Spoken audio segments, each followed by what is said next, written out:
Where does real-time stand? It's getting stronger and stronger. I think with programmatic buying, with the amount of communication happening between consumers, whether it's Twitter or Facebook or any news-related outlet. If you think about just volume, it took 3 years for Twitter to reach its 1 billionth tweet. It now takes 2 days to get to the same 1 billion. So the amount of news that is cycled and shared is kind of growing exponentially. And for a lot of our clients, they're trying to figure out how do they tap into a story in which their brand would be ideally suited. And so to do that, you have to be in real time. And I don't think of it as being always on. I think of it more as being always ready. Because you can't be there every single day. You could be chasing your tail. You want to try to figure out what are the most interesting opportunities, maybe once a month, maybe twice a month, in which your brand can then connect to the momentum that's already building in the marketplace around a particular topic.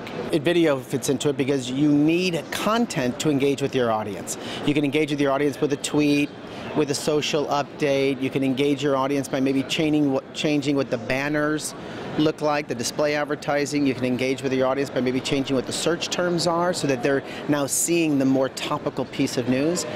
But hands down, the most persuasive way to tell a story and to connect a brand to a consumer is through video.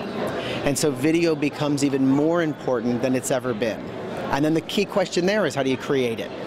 And there are a lot of technologies now that are coming out that's allowing us to find and connect and edit video in such a short period of time and be incredibly inexpensive that it's now going to be even more stimulant for real time to grow. The company that I like the most right now is an Israeli company called Watchit, W-O-C-H-I-T.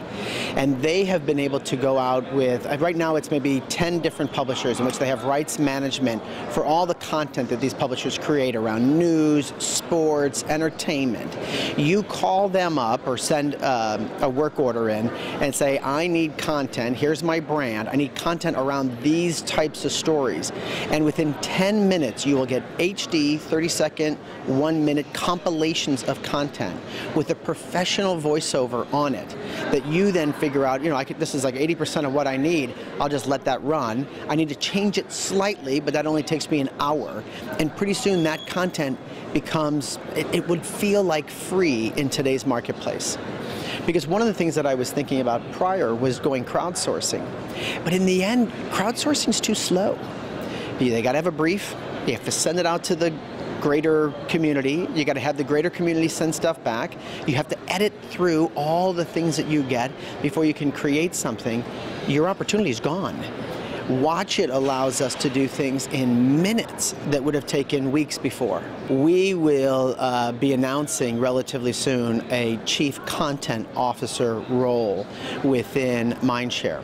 We've always had Mindshare Entertainment, and Mindshare Entertainment produces commercials, produces 8-minute films for clients, does all manner of different kind of what we call entertainment content, but really there's different types of content. There's that entertainment type content, there's the content that we just talked about, that kind of flow content, and then there's very brand specific content that we can create. And so I think of native advertising as just another term for what we've always talked about, which is contextual advertising. What we can do with real time though is make whatever our display ads we're talking about, we can adapt them very quickly to move into stories and make them feel more connected, more native, if you will, to the particular stories that are out there.